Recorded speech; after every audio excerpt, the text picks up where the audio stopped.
ছাত্ৰ-ছাত্ৰীসকল মই মৌচুমী তোমালোক সকলোকে জোনাক মৌচুমী ইকো ক্লাছলৈ স্বাগতম জনাইছোঁ। আজিৰ ভিডিঅ'টোত আমি আলোচনা কৰিবলৈ লৈছোঁ BA 4th semester economics major Guwahati ইউনিভাৰ্চিটিৰ মেথমেটিকেল মেথড ফৰ ইকনমিক্স সেই পেপাৰখনৰ ইউনিট নাম্বাৰ 2ৰ আজি এটা ক্লাছ দিম আৰু সেই ক্লাছটো হৈছে ডেৰাইভেটিভৰ। তোমালোকৰ আছে বেছিক ৰুল অফ ডিফাৰেঞ্চিয়েশ্যন বুলি আছে, গতিকে বেছিক ৰুল অফ ডিফাৰেঞ্চিয়েশ্যনখিনি আমি জানিব লাগিব আৰু তাৰপিছত আমি ডেৰাইভেটিভৰ বিভিন্ন ধৰণৰ কনচেপ্ট আছে সেই কনচেপ্টখিনি আগবাঢ়িম। আজি অৱশ্যে মই এই ভিডিঅ'টো তোমালোকৰ বেছিক ৰুলটো মেথছটোত যিখিনি প্ৰয়োজন হ'ব সেই অনুপাতে কৈ যাম আৰু আজিৰ ভিডিঅ'টো দিয়াৰ উদ্দেশ্যটোৱে হৈছে যে এটা ৰুট অভাৰ থকা আমি কুৱেশ্যন চিলেক্ট কৰিছোঁ, কাৰণ মেক্সিমাম ছাত্ৰ-ছাত্ৰীয়ে ৰুট অভাৰ যেতিয়া থাকে তেতিয়া কুৱেশ্যনটো দেখি ভয় খায়। গতিকে আমাৰ উদ্দেশ্য এটাই যে ছাত্ৰ-ছাত্ৰীসকলে ইকনমিক্স ইজি পাব লাগে আৰু মেথছটো এটা ইজি ৱেত বুজি পাব লাগে। যোৱাবাৰ যিখিনি 3rd চেমিষ্টাৰ ডিব্ৰুগড় ইউনিভাৰ্চিটিৰ ষ্টুডেণ্ট আছিলে খুব ধুনীয়া তেওঁলোকৰ ৰিজাল্ট হৈছে, আজি তেওঁলোকৰ ৰিজাল্টখিনি পাইছোঁ। একচুৱেলি মেথছৰ পেপাৰখনত আমি যিমানখিনি তোমালোকৰ কাৰণে কষ্ট কৰোঁ সেই অনুপাতে যেতিয়া তোমালোকৰ ৰিজাল্টখিনি ভাল হয় সেই কষ্টখিনি ক'ৰবাত নহয় ক'ৰবাত সাৰ্থক আমি অনুভৱ কৰোঁ। গতিকে আজিৰ ভিডিঅ'টোত আমি চেষ্টা কৰিম এই ভিডিঅ'টোৰ এই মেথছটো দুটা টাইপছত কৰিবলৈ। আমি ডেৰাইভেটিভো কৰিম, ছেকেণ্ড এটা মেথড কৰিম, সেইটো হৈছে চেইন ৰুল বুলি এটা মেথড আছে, সেই চেইন ৰুল এপ্লাই কৰি পেলাই কুৱেশ্যনটো আমি ছল্ভ কৰিম। ঠিক আছে, এতিয়া চোৱা কুৱেশ্যনটো দিয়া হৈছে find the derivative of y equal to root over 2x to the power 4 minus 5x plus 9. চোৱা এই কুৱেশ্যনৰ গোটেইটোত ৰুট অভাৰ দিয়া হৈছে। আমাক যোনটো ফাংচন দিয়া হৈছে given the function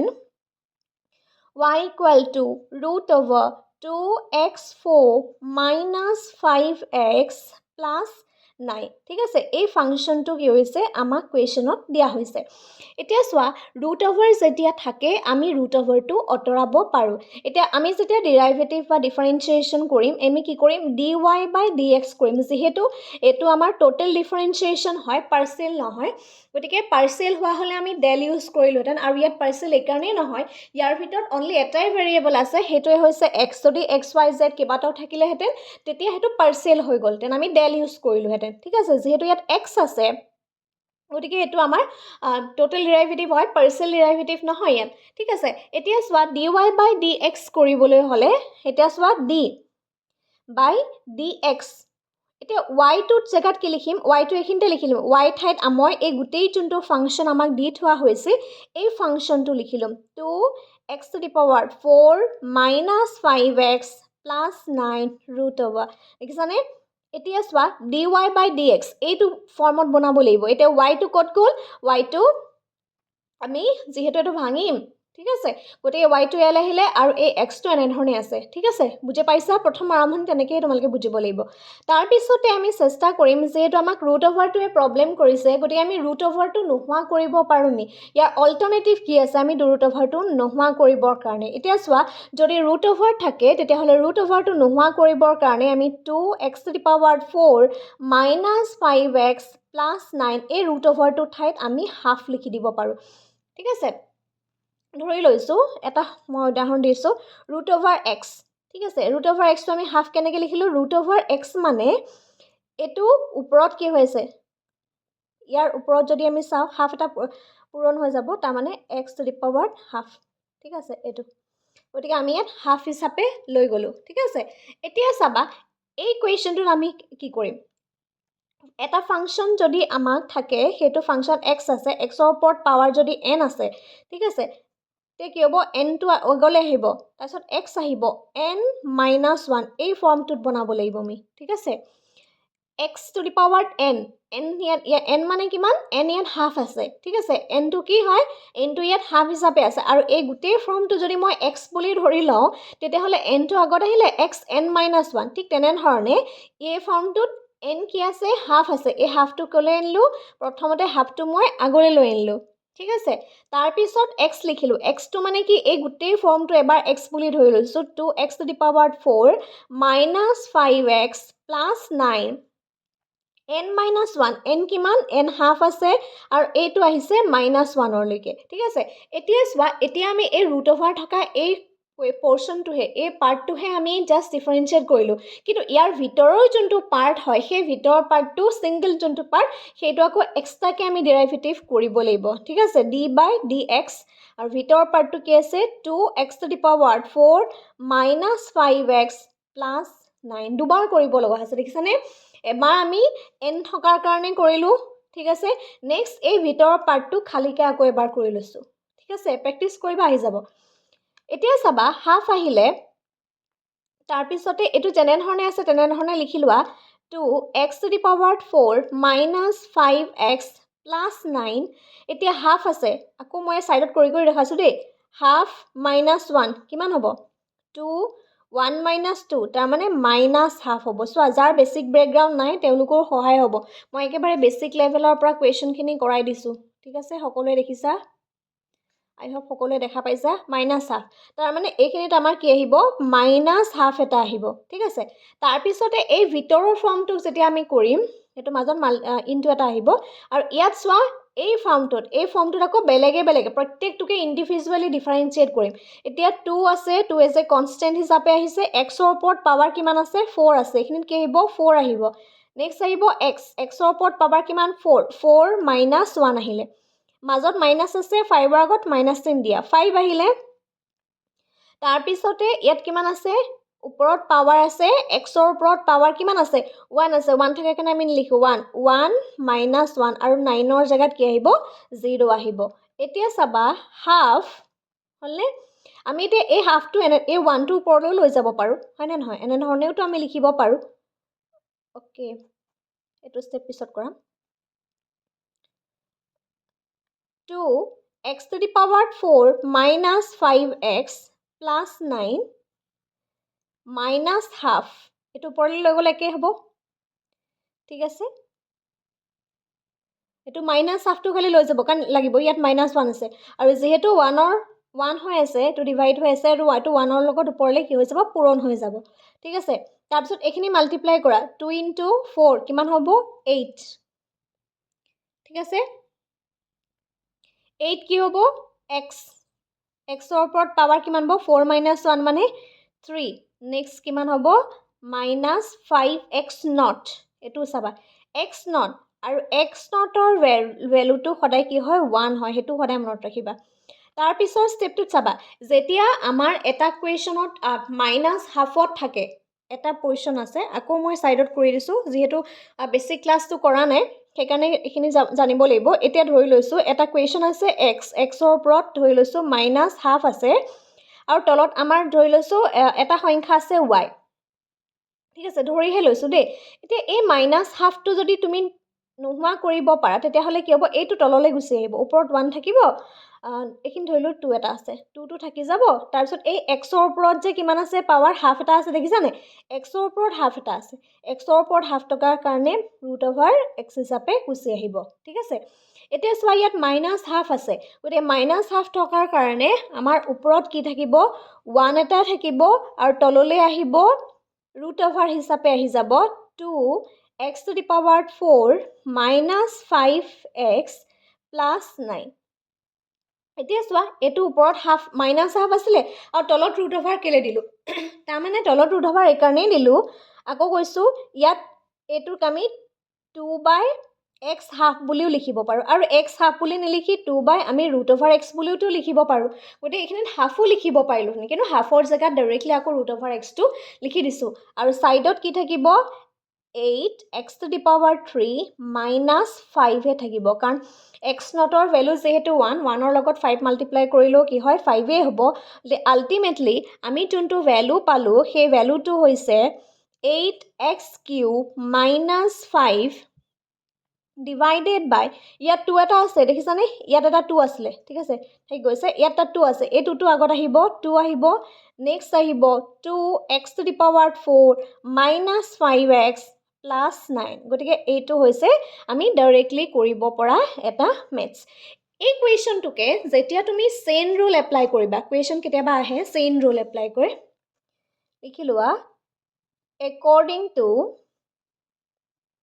the chain rule okay আমি যদি চেইন ৰুল এপ্লাই কৰো চেইন ৰুল এপ্লাই কৰিলে এই ফাংশনটো এটা গিভেন দা ফাংশনটো আমি প্ৰথমতে লিখি লও যোনটো ফাংশন দিয়া হৈছে 2x to the power 4 minus 5x plus 9 এই ফাংশনটো আমাক কি হৈছে অলৰেডি দি থোৱা হৈছে ঠিক আছে এই ফাংচনটোক মই দুটা পাৰ্টত ভাগ কৰিম এটা পাৰ্টত লেট হিচাপে ধৰি ল'ব লাগিব লেট মই ধৰি লৈছো জেডৰ বুলি এটা ধৰি লৈছো আৰু জেডটোক মই ধৰি লৈছো 2x to the power 4 minus 5x plus 9 তাৰমানে এই ভিতৰৰ যিটো পাৰ্ট আছে ভিতৰৰ যিখিনি সংখ্যা আছে এই সংখ্যাখিনিক মই জেড বুলি ধৰি ল'লো ঠিক আছে এটো যদি মই ভিতৰৰ সংখ্যাখিনিক জেড বুলি ধৰি ল'লো সেইকাৰণে হেন্স তেতিয়াহ'লে y ইকুৱেল টু কি হ'ব y ভ্যালুটো কি হ'ব √z নহ'ব জানো হ'বনে অবভিয়াছলি হ'ব চোৱা এই গোটেই ভ্যালুখিনি যদি মই z বুলি ধৰি ল'লো এই গোটেইখিনি সামৰি 2x to the power 4 minus 5x plus 9 এই ভ্যালুটো যদিহে মই z বুলি ধৰি ল'লো তেতিয়াহ'লে এই y গোটেই ভ্যালুটো y ইকুৱেল টু √z নহ'ব জানো কাৰণ z বুলি কোৱাৰ লগে লগে এই গোটেইখিনি বস্তু z ৰ ভিতৰত সোমাই আছে ঠিক আছে এতিয়া চেইন ৰুল যেতিয়া আমি এপ্লাই কৰিম that means dy by dx যেতিয়া কৰিম তাৰ এটা প্ৰথম আমি দুটা কৰিব লাগিব dy by dz কৰিব লাগিব ইনটু dx by dz হ'ব দুবাৰ হ'ব দেই এটো দুবাৰ ডিফাৰেন্সিয়েট হ'ব এতিয়া চোৱা dz by dx ওপৰত আহিব dz by dx তাৰমানে এটো dz আৰু dz এই দুটা কটাকটি কৰিলে আলটিমেটলি কি থাকিব dy by dx এ থাকিব হয় না নহয় এতিয়া প্ৰথমতে আমি উলিয়াম এই dz ৰ ভ্যালুটো ঠিক আছে আমি প্ৰথমতে এই যোনটো ভ্যালু dy যোনটো ভ্যালু সেই ভ্যালুটো প্ৰথমতে উলিয়াই লম আহা এতিয়া এই ফৰ্মটো কৰিবলৈ হলে কেনেকৈ কৰিম চোৱা d by dz d by dz উলিয়াবলৈ হলে তাৰমানে এই পজিশনটোৰ কথা কৈছে z ৰ ভ্যালু এই পজিশনটোৰ কথা কৈছে ঠিক আছে এই পজিশনটো তাৰমানে উইথ ৰেসপেক্ট টু y মানে এইটো ফৰ্ম হ'বলৈ হলে তুমি এনে ধৰণেও লিখি ল'ব পাৰা d মই দুবাৰকে কৰি দিছো dz by dx dy by dz এতিয়া চোৱা এটো দুবাৰ কৰিম এবাৰ এটা কৰিম ঠিক আছে তেতিয়া বেছিখিনি আৰু ক্লিয়াৰ হ'ব এতিয়া চোৱা ইয়াৰ ওপৰত যেহেতু z আছে তাৰ মানে আমি z থকাৰ কাৰণে আমি ইয়াক কেনেকৈ লিখিব পাৰো d by dz ইয়াক z হাফ বুলি আমি লিখিব পাৰো z হাফ যদি হয় তেতিয়াহলে কি হ'ব হাফটো আগলৈ আহিব তাৰ পিছত z টো কি হ'ব z থাকিব সৰি হাফটো আগলৈ আহিব z থাকিব half minus 1 ultimately minus half equal to z minus half এটা ফৰ্ম আমি এনে ধৰণে পাম ঠিক আছে এটো কোনটো কৰিলো dy by dz কৰিলো তাৰ পিছতে আমি এই ফৰ্মটো কৰিব লাগিব নেক্সট আমি কি কৰিম dz by dx কৰিম এটুক আমি ধৰি লৈছো এটুক ইকুৱেশ্যন নাম্বাৰ 1 দিয়া এটুক ইকুৱেশ্যন নাম্বাৰ 2 দিয়া কিটা এতিয়া চোৱা এই ফৰ্মটো কৰিম এই ফৰ্মটো কৰিবলৈ হলে d by dx with respect to x এ কৰিম ঠিক আছে এতিয়া 2x to the power 4 minus 5x plus 9 দিলো with respect to x এ কৰিছো তাৰ মানে 2 আহিলে x ৰ ওপৰত পাৱাৰ কিমান আছে x ৰ ওপৰত পাৱাৰ আছে কিমান 4 that means কিমান আহিব 4x 4 minus 1 minus 5x 1 minus 1 plus 0 ultimately মই কিনে কৰি দিছো আমাৰ ভ্যালুটো কিমান হ'ব 8x cube minus 5 ঠিক আছে এটো -5 এ হ'ব কাৰণ যেহেতু x not থাকিব অলৰেডি মই ইয়াৰ আগত কৈ গৈছো x not থাকিলে যেহেতু 1 হয় গতিকে এটো আমি পালো গতিকে এটুক আমি ইকুৱেশ্যন নাম্বাৰ 3 কৰি দিলো এতিয়া চোৱা এই ইকুৱেশ্যন 1 and 2 এই দুটা যদি পুট কৰো নাও putting 2 and 3 in 1 we get আমি কি পাম dy by dx এটা চোৱা dy by dz into dz by dx এটা dy by dz ৰ যোনটো ভ্যালু আমি কিমান পাইছিলো -half z -half আৰু dz by dx ৰ ভ্যালুটো পাইছিলো 8x cube minus 5 এতিয়া এই যোনটো ফৰ্ম আছে ঠিক আছে এই ফৰ্মটোক যদি তুমি এনে ধৰণে লিখা z minus half ওপৰলৈ গুছি যাব তলত থাকিব 2 ঠিক আছে 8x cube minus 5 ঠিক আছে নেক্সট ষ্টেপত চোৱা নেক্সট ষ্টেপটোত এই জেডৰ যোনটো ভেলু জেডৰ ঠাইত আমি ধৰি আহিছিলোঁ নহয় জেড ইকুৱেল টু এই ফৰ্মটো এতিয়া আমি জেড বুলি নিলিখি এই গোটেই ফৰ্মটো লিখিব পাৰোঁ বা নেক্সট ষ্টেপত আমি এনেধৰণেও লিখিব পাৰোঁ ওপৰত 1 থাকিলে তলত কি থাকিব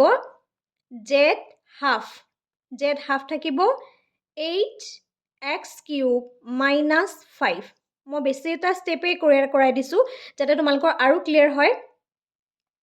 ইয়াত 2 আহিব দেই নেক্সট এই জেড হাফটোক আমি কি কৰিব পাৰোঁ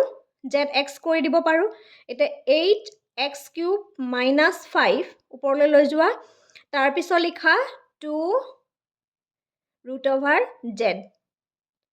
তাৰ মানে আমি যে ধৰি আহিছিলোঁ 8x³ মাইনাছ 5 এই যে √z বুলি আমি জেডৰ এটা ভেলু এটা আমি ওপৰত ধৰি আহিছিলোঁ দেখিছিলানে এই জেডটোৰ জেগাত আমি লিখি দিলোঁ 2x⁴ minus 5x plus 9 okay এনেধৰণেই আমি সলিউশ্যনটো কৰিব পাৰোঁ এইটো ষ্টেপতো হয় এইটো ষ্টেপতো হয় ঠিক আছে চেইন ৰুলটো অৱশ্যে আৰু বেছি ইজি হয় চেইন ৰুলটো আৰু এইটো যিহেতু মোৰ প্ৰথমটো ক্লাছ হ'ব চেইন ৰুলৰ ওপৰত যেতিয়া তোমালোকক এইখিনি মই দুটা পাৰ্টত নকৰাই এই একেটা লাইনতে কৰাই দিম তেতিয়া চেইন ৰুলটো কৰিবলৈ আৰু বেছি সহজ হয় ঠিক আছে কিন্তু আজি যিহেতু আজি প্ৰথম ভিডিঅ' প্ৰভাইড কৰিছোঁ 4th ছেমিষ্টাৰ গতিকে আৰু দুটামান ক্লাছ দিম সেই ক্লাছকেইটা দিয়াৰ পিছত তোমালোকৰ আৰু বেছি ভাল হ'ব যেহেতু বেছিক ৰুলখিনি মই ভিডিঅ'টোত বুজাই গৈ আছোঁ সেইকাৰণে অকণমান সময় লাগিছে কুৱেশ্যনটো বুজি পালানে এটা কমেণ্ট কৰি জনাবা আকৌ কৈছোঁ মেথছখিনি টান নহয় প্ৰেক্টিছ যদি ৰেগুলাৰ কৰা মেথছৰ পেপাৰখন তোমালোকৰ আটাইতকৈ বেছি স্ক'ৰিং পেপাৰ হয় আৰু যিখিনি ছাত্ৰ ছাত্ৰী আগতে কৰ্চত জইন হ'ব মেক্সিমামৰে মানে গ্ৰেড লেটাৰ অ'য়ে আহিছে তেওঁলোকৰ গতিকে ভাবিছোঁ সেইখিনি ষ্টুডেণ্টকো তেনেধৰণেই আমি পঢ়াইছিলোঁ গতিকে যথেষ্টখিনি ভাল হৈছে কাৰণ মেইন কথাটো হৈছে ঘৰত প্ৰেক্টিছ তোমালোকে কৰিব লাগিব আমি জাষ্ট যিমান পাৰোঁ ইজি ৱেত তোমালোকৰ কনচেপ্টখিনি দিবলৈ চেষ্টা কৰিছোঁ আৰু মেথছটো কেতিয়াও মুখস্থ কৰা বস্তু নহয় ঠিক আছে আৰু কনচেপ্টটো বুজি পালানে মোক এটা কমেণ্ট কৰি জনাবা আজিলৈ ভিডিঅ'টো ইমানেই ধন্যবাদ